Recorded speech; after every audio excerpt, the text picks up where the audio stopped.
850,000 out there. Oh my goodness, quads on the flop. That's crazy. The odds of that happening are very, very slim. And yet it did. For Vanessa, best card ever. Full house over full house. All in. Call. Ace is full.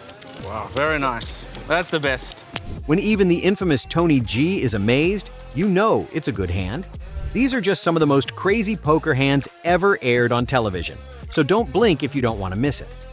To start off strong, it is no secret that Daniel Negreanu is one of the most popular and respected figures in the poker world. In fact, both pros and fans of the game often refer to him as the ambassador of poker. One of the most famous parts of Daniel's game is his uncanny ability to guess the specific holdings of his opponents during the course of the hand. It doesn't really sound as mind-blowing in words or when described like that, so you better see for yourself. Uh-oh. Check. 14. Given bets? Yeah. 1,400. Do you have a king? I may have. Do you? Just tell me. It's fine. You have a king? No? Okay, I called in. Oh my lord, not only was that free information, but Daniel didn't even have to work for it. The commentator's reaction was on point. Daniel's reaction too was quite funny as he rubbed it in Given's face that he read him quite well. Turn. Daniel checks. He doesn't have a king. You're an honest man. I like that. So does Given. 6 on the river. You got a 5? Do I have a 5? A 3-4? 3-4. I'm going to bet you $1,200. Daniel bets. It's a weird bet, I know. It's a Phil Hellmuthian-like bet, right? Given brushed it off with a laugh though as he quipped, Bet. I played that bad. I'm just breaking the ice. I think you might have to. Obviously, it was neither the first nor the last time that Daniel Negreanu read his opponents like an open book. Take his play against Matt Trout, for example. Against Matt Trout, who's got an up and down straight draw after the flop. Turn card is a 10. Trout hits his straight. Daniel can only hope for a chop. Trout, a 28-year-old mortgage consultant from Wisconsin, checks it over to Negreanu. Daniel bets 4,000. Daniel with a pair of 7s. Trout check raises. Daniel may have been quiet then, but not anymore. See? Amazing. I had you on the flop, and then you got me on the turn. He's right again. I had you, but then that card changed the leader, I'm pretty sure, right? You had like some kind of 9 in your hand, right? Like a king 9 or King 9. 9, whatever. Take it. Daniel fold. He wasn't being quiet because he didn't have anything to say, but was busy reading his opponent's play. Understandably, Trout wasn't too happy about Daniel guessing his hand. You're a sick human. King 9? King 9. I did it again! Yes! Even when you lose, they cheer for. While Daniel Negreanu makes it easy, it really isn't. His ability to do so stems from the fact that he is such an experienced poker player. No Limit Hold'em, it's art. It's about people. It's about painting a picture. And when you're in the zone, you just feel what everyone has. You got aces or something? I think I know what you got. You've got 2 8s? It's almost like you know what they're gonna do before they do. You're bluffing. He's bluffing. How scary is this guy? You got kings? How scary is this guy? Is such a legitimate expression to Daniel's genius. What exactly happened there? Take a look. Mike Sexton with pocket kings. And he's going to raise it up to 22,000. There were 3 ways to get into the TOC: win a circuit event, make the final table of the 05 main event, or get a sponsor exemption. Matiso was at that 05 final table. Negreanu and Reslock won circuit events, and Sexton got a sponsor exemption. Negreanu with queen deuce will make the call. Sexton with the advantage going to the flop. The flop 5, 7, 6 rainbow. Sexton's kings keep Daniel in hot water. Daniel then checked. And Sexton will slow play the kings to the turn. It's a deuce. Daniel pairs his card. A couple of more outs there for him. Daniel's still far behind. If you think that is going to slow him down, you've got another thing coming. But he is going to bet it. 30,000 chips. Well, for all Daniel knows, his deuces are the best hand right now. Sexton might have just a couple of high cards. And Sexton's right behind him with the call. River card is another 5. Sexton gets the check mark with kings up. Negreanu will be first to act, and he checks it now.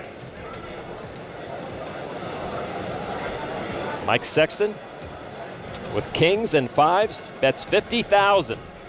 That got Daniel's attention. He's betting 50,000 into a pot of 100. When he lifts his head and watches his opponent even more closely, that's when you know Daniel's brain is working on overdrive. Yeah, Daniel's thinking, what can I beat? And of course, what does he have? You might have like kings, I guess. It's crazy. He might. 2 kings? That is unearthly. Daniel might be an alien. Time and time again, we hear him call out his opponent's cards. He might have x-ray vision. I just want to see him.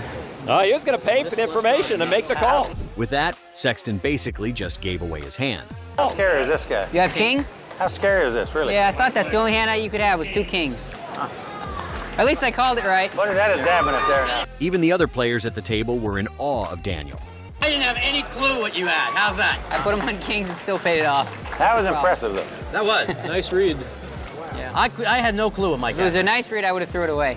Really, that's no surprise. Then there's the WSOP, where he battled against McLean. Jack Queen offsuit. Wrong answer. He gets one more try. Absolutely nothing.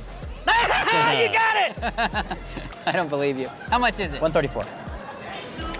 Daniel's trying to figure out if this is the Matiso blow-up he predicted. Yikes. All right, Mikey, you take it. He folds. He had it right the second time, though. As you can see, Hey, Jack Queen! Nice, what a laydown with my pair of 8s. Jack Queen. and then, to no one's surprise, Gotcha. I called it second time. That guy is amazing. It took me 2 this time, but I got it. Daniel sometimes is just positively I had King unearthly. Queen, then I went Jack Queen.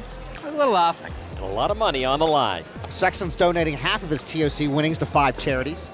when McLean checked, Daniel started to taunt him. Lindgren on the golf course. He's getting better now. Here's the flop. 9, 6, 7. Negreanu hits 2 pair. Mike Sexton gets 1 pair and a straight draw. Daniel bets 20,000. Sexton makes the call. Worth it for Mike with bottom pair and that gut shot. Turn card is a 4. No help to Mike Sexton, who still trails. Daniel checks. When McLean ultimately revealed his card, Daniel's reaction was that of a confident man. Go down there. Sexton checks behind him. To the river we go. Another 6 gives Sexton the best hand with trip 6s. What a river card for Mike Sexton. Daniel may have lost the pot, but the respect he earned was invaluable. The next game is yet another example of Daniel's uncanny ability to have the upper hand against his competitors. He's going to need to outplay him. He trails right now. Daniel got an 8 in the flop.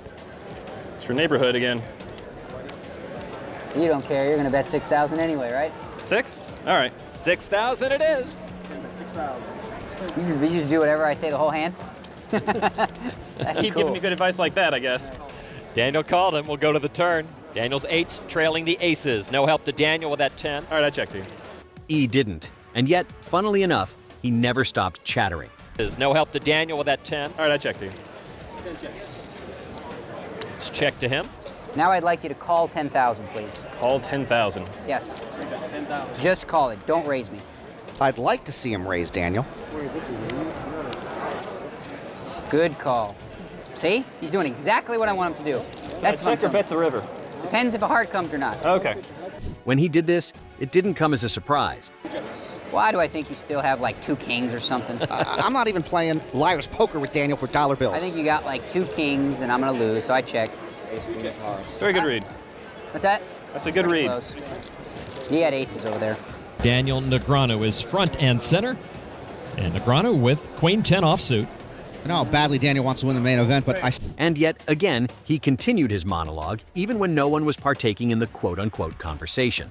on blog, he's doing wee bowling. He's scattered. He does raise it to 3,000. Over to Ryan McLean with pocket aces. He's another Canadian player. He's from Edmonton. Maybe this is the Canadians' year to win the main event. A re-raise to 9,000 from the small blind from McLean. So that action back to Daniel now from Toronto. He lives here in Vegas. I don't really want to, but I kind of have to. Overall, from brilliant folds to actually calling out the exact cards of opponents, Negreanu has an uncanny knack for recognizing other players' strengths in certain spots. These moments have fascinated poker fans for years. While he is undeniably a great poker player, he is not the only one who has captured the attention of fans and poker players alike. There's Tony G, who is famous not only for what he achieved and amount earned in the poker world, but also his seemingly innate ability to annoy other people at the table with his never-ending yapping. That's no different for this particular game. Oh, look at this one. That's me and you. I got to raise it 1,200. Winning 5 wasn't called predictable. There's many things. So if you re-raise, then you build the pot so big, and then you're going to get bluffed out in the big pot. Oh boy, Vanessa's got pocket rockets. I'd say it's the perfect time to listen to Tony and re-raise. Just calls. Keep the pots low. Vanessa Russo's silence did not deter Tony G from continuing with his monologue. I bet 2,000. Yeah. That's fair, you know. I think it's better betting in the dark. Tony bets in the dark and flops 2 pair. A dark raise, that's hiding. Is it really measured by that? You'll see. Vanessa raises to 5,000. I want to raise it again. Tony re-raises to 20 grand. You can get it all in. Tony G sounding very... Frankly, that does not come as a surprise, as he almost always sounds that way. Even the commentators are aware. Tony G is capable of this song and dance whether he's strong or bluffing. Vanessa's going to have a hard time getting away from this one. You ready? If you win the hand, you keep me quiet. Now that's a great motivation. Will Vanessa earn sweet, sweet silence, though? Now, that's a great wordplay. But that's also the point of the game where you know it's going to be more interesting. Tony G does have a flush draw. 10,000. And bets 10,000. You could shut me right up.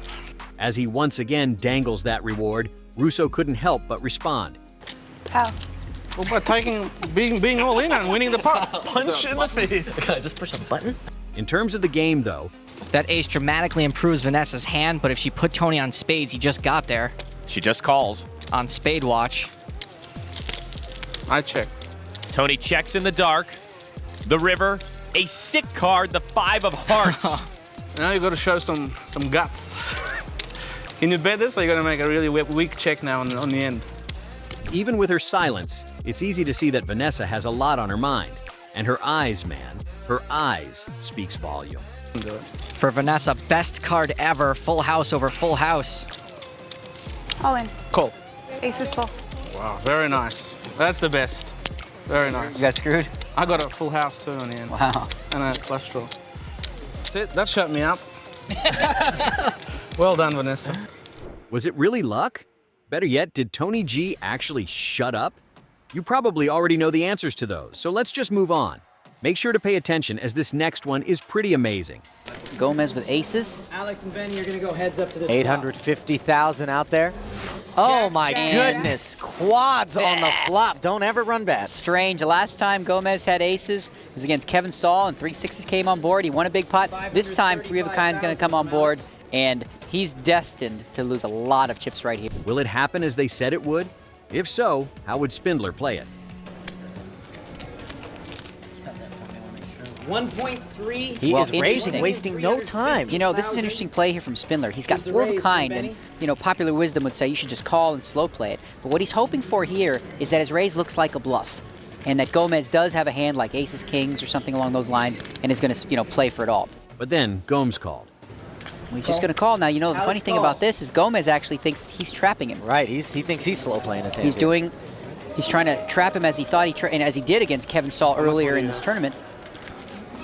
Now Benny Spindler asking for a chip count. 1,350,000 apiece. 6. Let's see the turn card. Now Like Benny can't really care how much Gomez has. It's just trying to like show weakness, if you will. It's a little bit of a sort of Hollywood. How do you think this ends? And Spindler is really taking an aggressive approach to this hand to try to get as many chips in as possible. A big bet once again of $2 million. Pot up to $5.5 million now. Well, this is the opportunity now for either Gomez to be an absolute. In the end, middle. Just an amazing. Oh, and he does. He's moving it all in. Of course, Spindler. Where he's calling. He's got 4 of a kind. Gomez says, completely dead. River card is totally irrelevant. Spindler wins a monster pot, eliminating Gomez. He's up over 16 million. If you think that's all, you are so mistaken. Take a look at these other epic poker situations.